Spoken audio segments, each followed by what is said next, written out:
Na literal última bola do jogo, né, o Vasco contou mais com a sorte do que com o juízo, mas o Vasco vence e está na zona de classificação para a Libertadores, o que é muito louco porque a gente começou esse jogo antes da partida se iniciar, a gente estava na zona de rebaixamento, e aí termina na zona de classificação para a Libertadores.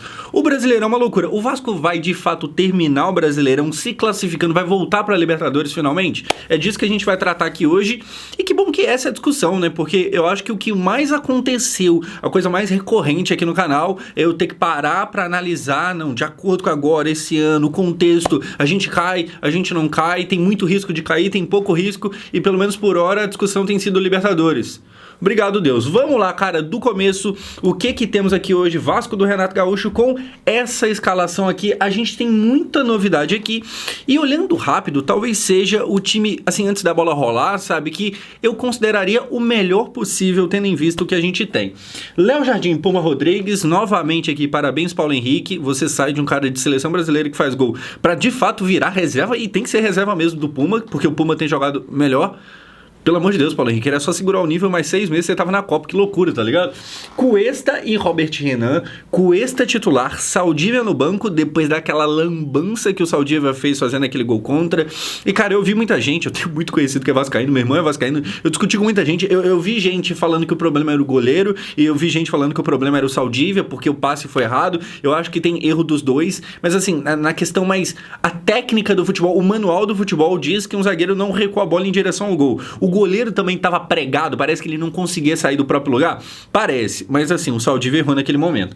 Então, por isso, talvez por causa daquele erro, Cuesta titular, Robert Renan, Lucas Piton, Hugo Moura, que normalmente eu criticaria e falaria, pelo amor de Deus, aí é foda, aí o Tietchan vira reserva, mas o Hugo Moura que vira titular. Normalmente eu faria isso. Ele acabou de, né, na semana passada, salvar a gente de uma derrota pro Flamengo. Então o craque Hugo Moura vem aqui titular, Thiago Mendes, Rojas, que eu acho que mais uma vez o camisa 10 faz uma boa partida, apesar de que, não só ele, o Thiago Mendes também, tem uma galera aqui no Vasco que tem sido recorrente de tomar cartão completamente estúpido. Então, quando você toma um cartão porque você tem que matar um contra-ataque, show de bola é do jogo. Quando você toma um cartão porque você tá fazendo cera no começo do segundo tempo, numa jogada que nem tem necessidade, aí eu questiono a sua tal da inteligência, tá ligado? Mas enfim, o Rojas, cara, ele faz um bom jogo, só que tá fora do próximo, porque ele já tinha 2, e ele vai lá e arruma um jeito de tomar o terceiro de uma forma muito idiota. Enfim, não dá pra ser perfeito. Adson titular, finalmente, é uma parada que eu venho pedindo aqui há muito tempo. Andrés Gomes, Spinelli, tá aqui ele. Spinelli que está na briga de quem que é o 9 de verdade titular do Vasco. É ele, Spinelli, é o Brenner, é o DVD... É nenhum dos três, a gente tem que descobrir ainda. Hoje, como é que começa a partida? Como eu falei, olhando a escalação, não, olhando a classificação do Brasileirão, o que a gente tinha era isso aqui. Então, se a gente até dá um zoom aqui, cara, você tem o Vasco que antes da bola rolar, estava na zona de rebaixamento, em 17º lugar. O Vasco estava ali, e é muito louco porque eu pisquei, estávamos em 10º, a gente piscou de novo, estamos na zona. Só que aí, o Brasileirão, ele tem essa peculiaridade, pelo menos nesse ano tá sendo assim, de pouquíssima diferença de ponto entre os times. Então, se você reparar bem, o Vasco estava na zona com 17, mas o primeiro fora era o Corinthians, que venceu hoje o São Paulo com 18, ao Grêmio com 18, ao Santos com 18, o Internacional com 18. E aí, se você for parar para reparar mesmo, se o Vasco ganhasse, começou a partida com 17, se ganhasse, pontuava 3, e aí a 20 poderia chegar até a 8º colocado. Então, assim, se a gente ganhasse hoje, a gente poderia entrar na zona de classificação para a Libertadores. Se a gente perdesse, a gente estava na zona de classificação para a Série B. Brasileirão, uma loucura. E como é que começou esse jogo, que obviamente era importante por causa desse contexto já falado? Começa como? Com o Spinelli fazendo a gente sentir saudade do Verratti. O que acontece? Se eu não me engano, o Andrés Gomes faz uma jogada ali pela lateral, cruza muito bem na área. Eu não sei se dá pra ver perfeitamente aqui, mas o Spinelli, ele recebe com uma certa liberdade dentro da literal pequena área. Ele tava praticamente a queima-roupa ali no gol. Ele cabeceia, só que o que acontece, cara? A chance era muito boa, a oportunidade era ótima. É o típico lance que se cai na cabeça do Verratti, a gente já estaria comemorando o gol, mas na verdade não comemorou. Isso aqui, ele desesperado, falando, não, a bola entrou, porque o goleiro Santos, que é ex-Palmeiras não, ele é ex? Até buguei. Ex-Flamengo. Ele jogou contra o Palmeiras naquela Supercopa do Brasil. O goleiro Santos defende, cai em cima da linha e ele sai aqui desesperado falando que entrou, mas acabou que não entrou não tinha cruzado a linha. Inclusive, nem ia tocar nesse assunto, mas assim, tá na hora de cobrar um pouco a CBF, tá? O Sami Chaldi, ele tem acertado em muita coisa, a seleção brasileira voltou pro FIFA, eles têm falado que não vai parar por aí, então, né, teoricamente ele tá indiretamente falando que a ideia é voltar também os times brasileiros no FIFA, o que cá entre nós é o meu sonho. Só que assim, foi prometido lá no começo do ano que a gente teria semiautomático. Nada de semiautomático. Já estamos indo para metade do Campeonato Brasileiro e nem sinal dele. Não é que ainda não tem nem informação de quando terá, se é que vai ter. E outra coisa também, cara, em 2014 foi inventada aquela tecnologia da bola cruzar a linha e foi aqui na Copa, aqui no Brasil, que isso foi inaugurado. Estamos em 2026, se passaram 12 anos. E até agora nada da tecnologia no Brasileirão. Então, assim, se a gente puder sair da idade das cavernas, das trevas, enfim, seria interessante. Até me empolguei aqui, me embolei na parada. Mas o Vasco começa com uma chance que fez sentir saudade do Verratti que nesse final de semana, na verdade no meio da semana, fez um golaço na Libertadores. Que se você viu, é o típico lance que assim, o Verratti das duas, ele acerta aquele chute ali, poderia ir no gol e virar um golaço, ou poderia a bola ter saído do estádio, virou um golaço.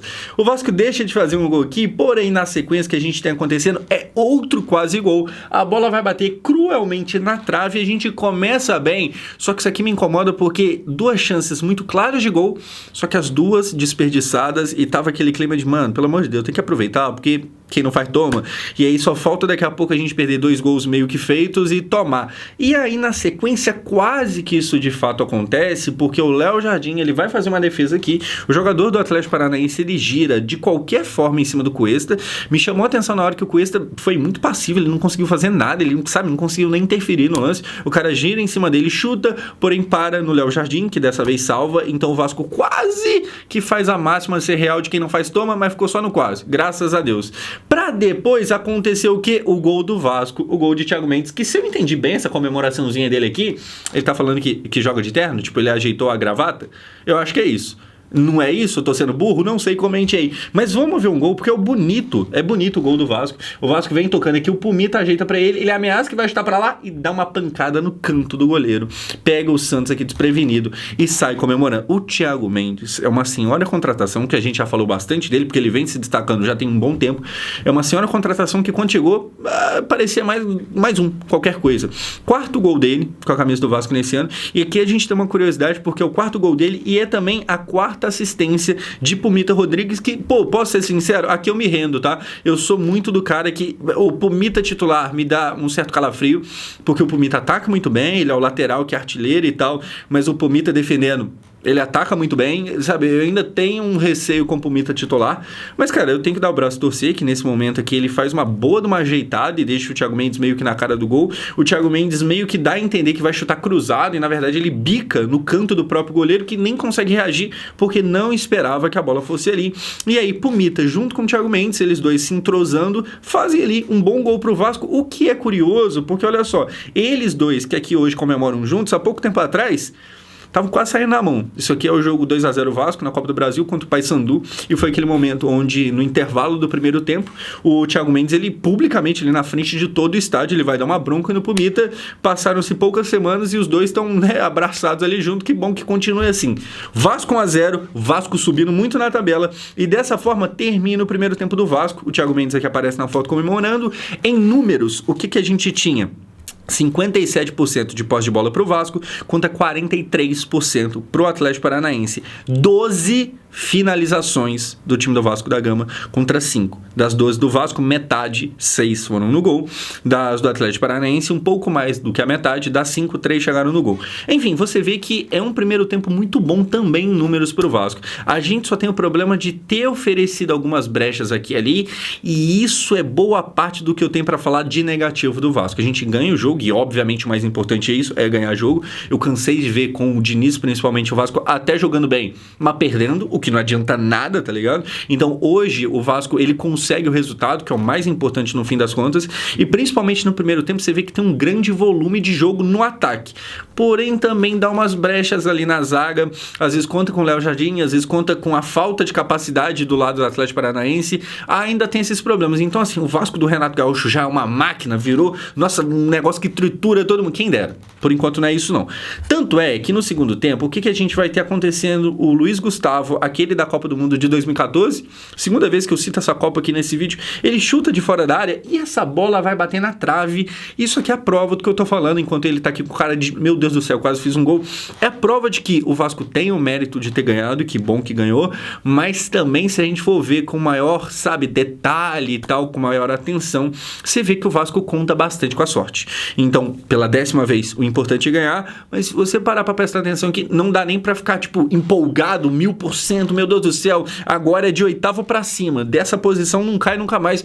Tem que ficar esperto, porque a realidade, cara, num dia que acabar não tendo essa sorte toda, ou então que o outro time for um pouco mais competente, talvez o cenário não seja o mesmo. Aqui conta com a sorte, a bola dessa vez bate na trave, já tinha acontecido pro nosso lado também, é que dessa vez aqui é bom que bata na trave. Na nossa vez foi ruim, porque, né, deixamos de fazer o gol. Aqui é ótimo porque eles deixaram de fazer o gol. Aí só uma coisa, tá? Vale aqui o comentário. Estava no banco de reservas do Atlético Paranaense o saudoso Léo Pelé. Zero saudades. E aí você vê que, como a carreira dele, e eu nem sou muito de falar do Léo Pelé, porque eu acho que enquanto ele esteve no Vasco, eu falei mal, a torcida falou mal, ninguém tinha paciência com o Léo Pelé. Todo mundo, era assim, o bicho pisava no gramado, era vaiado e tal, e durante um tempo eu evitei ficar falando dele porque, sabe, já foi, tá bom, já sofreu demais, mas só fazendo um comentário aqui, pô, é curioso como esse maluco foi para o Atlético Paranaense e aparentemente é o reserva do reserva, né, porque sai um jogador no começo ali do jogo e o Léo, que era uma opção, não é a opção escolhida, e a gente tava com esse maluco de titular e durante um tempo até como capitão. Meu Deus do céu, durou demais e olha que nem durou tanto. Enfim, o Atlético Paranaense chega perto do gol aqui e depois o que eles têm é mais uma vez uma chance muito boa que fica no quase, graças a Deus. Tem outro ângulo aqui, você vê que o cara tá com a perna toda aberta, tá ligado?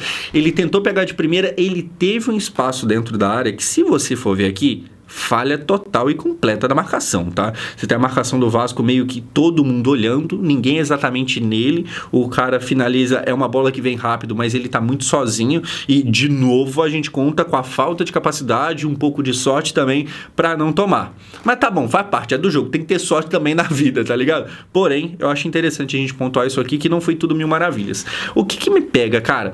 A partir do momento que começa o segundo tempo e o Vasco já tá vencendo desde o primeiro, claramente o time começa meio que perder um pouco a vontade de fazer mais gols. Então era um Vasco que você sentia que estava vivendo pelo fim do jogo e não para, vamos tentar fazer mais um e matar a partida. Era um time que estava torcendo para que o relógio passasse o mais rápido possível. E aí o relógio ia passando e a gente teve aqui as primeiras substituições, saiu o Spinelli, saiu o Adson. O Adson, em nota em aplicativos, tipo o Flash Score, que eu sempre divulgo aqui, se você vê a nota dele lá, muito baixa. Sendo sincero, obviamente, não foi uma masterclass, um jogaço e tal, mas não achei tão ruim não, tá? A nota dele lá é horrorosa, parece que assim, errou tudo que tentou. Mas sendo bem sincero, o que é raro, o Andrés Gomes, não raro a sinceridade, mas raro o que eu vou falar agora. O Andrés Gomes eu não gostei da partida. Teve vários momentos ali que ele até driblou, só que aí, sei lá, baixa a cabeça, não dá passe pra ninguém. Ele dribla e toma a decisão errada, tá ligado? Eu acho que entre Adson e Andrés Gomes, na minha opinião, discordando das notas lá da Flash Score e de todos os aplicativos, eu acho que a partida do Adson foi menos pior do que a do Andrés Gomes, que normalmente é muito bom jogador, mas eu acho que hoje errou bastante. O Spinelli fez ali aquele momento de fazer a gente sentir saudade do Verratti, mas não foi uma partida trágica. E falando em Verratti, cara, com a bola no pé o Spinelli é melhor. O que também não é muito difícil, né? Porque dificilmente alguém vai ser pior do que o Verratti com a bola no pé. Depois disso, o que a gente vai ter acontecendo? O Brenner, que é opção ao Spinelli como 9, ele recebe uma bola aqui do Piton, a gente nem sabe exatamente se estava valendo ou não, porque provavelmente estava impedido, eu acho que quando o Piton recebe me parece pedido, mas o Brenner perde essa oportunidade. Não é lá a chance mais clara do mundo, porque a bola vem numa situação meio difícil de pegar de primeira, apesar de estar muito perto do gol, mas dito isso, não estava tão fácil assim, ele perde aqui a oportunidade e pelo menos, cara, a notícia boa é que com o gol do Thiago Mendes a gente vence. E sem bola aqui, erra tudo. Cara, beleza, vamos lá. O Vasco vai para a Libertadores? Obviamente, eu espero que sim, mas obviamente também é muito cedo para dizer. O que eu acho que é importante é que pelo menos a gente esteja nessa briga, e é bom que esteja nela, porque como a gente viu aqui no começo do vídeo, cara, tá todo mundo com a pontuação muito perto. Talvez, no final do ano, a gente tenha ali uma briga de rebaixamento com uma nota de corte meio alta, então tem que pontuar mesmo para primeiro afastar esse problema e segundo para pensar de fato em Libertadores. Por hora, para ser bem sincero, eu acho muito legal que a gente esteja lá, mas eu acho muito cedo. E assim, é cedo principalmente porque o Vasco ainda tá em mais 2 outras competições, então tem que ver o que vai acontecer na Sul-Americana. Talvez cair na Sul-Americana até ajude no Brasileirão, não que seja legal ser eliminado, mas tem essa parada. Então, sinceramente, é comemorar que a gente tá na parte de cima, mas por enquanto acho meio cedo para dizer qualquer coisa. Vai ser muito importante, e a partir desse momento, o quê? A partir do momento que a gente tiver o final da próxima janela, agora no meio do ano, da Copa do Mundo, talvez aí vai ficar mais fácil de imaginar para que lado exatamente dá para projetar que o Vasco vá, porque precisa contratar. Querendo ou não, por mais que tenha a brincadeira do Hugo ter salvado contra o Flamengo e tal, é foda quando o seu titular é o Hugo, é foda quando tem jogadores ali que você sabe que não dá para confiar muito, você tem gente falhando, você vê o time reserva do Vasco na Sul-Americana, e quem viu tá ligado, é horroroso. Então assim, a gente tá na parte de cima, mas por hora acho extremamente cedo pra cravar qualquer coisa, até porque o campeonato ainda tá, sei lá, na 15ª rodada e tem muita coisa pra acontecer. Mas pelo menos por hora, parando de falar de forma negativa, 8º lugar. Chama atenção aqui Bragantino e Atlético Paranaense, sabe, nessa parte tão de cima assim da tabela, mas a gente tá lá, a gente está brigando. E aí, cara, o Renato Gaúcho, que às vezes é tratado como nada, porque, sei lá, não é um estudioso da bola, porque não leu sei lá quem de não sei o quê, 8º lugar com o Vasco, vambora, o Renato entregando o resultado. O Diniz, né, falando aqui nele, ele também começa muito bem no Corinthians, mas que bom que ele tá lá no Corinthians, não queria que tivesse aqui ainda não. Muito bom que o Vasco esteja aqui nessa parte de cima, e espero que continue, mas ainda tem muita água para rolar debaixo dessa ponte. E estaremos aqui acompanhando rodada após rodada. Show de bola? Espero que você tenha gostado desse vídeo. Se inscreve aqui no canal se você ainda não está inscrito. É nóis, vejo vocês depois do próximo jogo.